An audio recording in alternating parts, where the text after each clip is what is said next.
A major river in the West is being unleashed thanks to the largest dam removal project in U.S. history. It could also signal a reversal of how we view these man-made structures.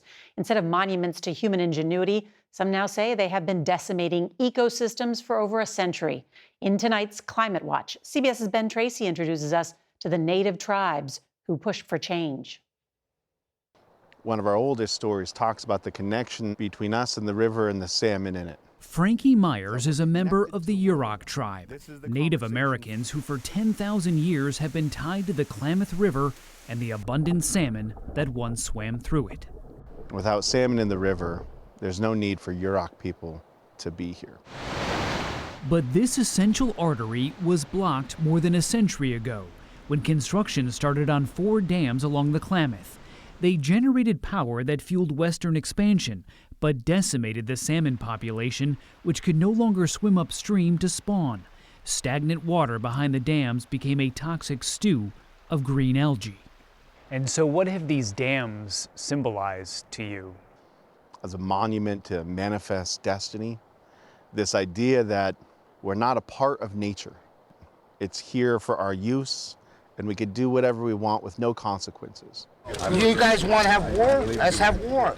Now, after decades of conflict and tribal activism against the dams, the once shackled Klamath is being set free. The dams, which no longer generate much electricity, are being torn down in a $450 million deconstruction project. We're standing on top of a lot of concrete. It's a lot of concrete. That's what it took to impound this river. Mark Bransom is CEO of the Klamath Renewal Corporation. How big of a project is this to take down these 4 dams?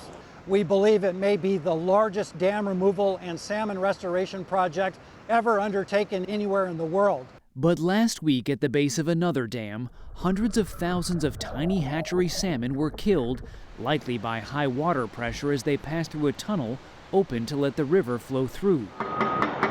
Once the dams are completely removed, native salmon populations are expected to return, and seeds are now being spread to regrow plants on land drowned here decades ago.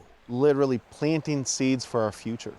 I don't think there's a better metaphor that you could come up with. Bringing hope back to the banks of this river.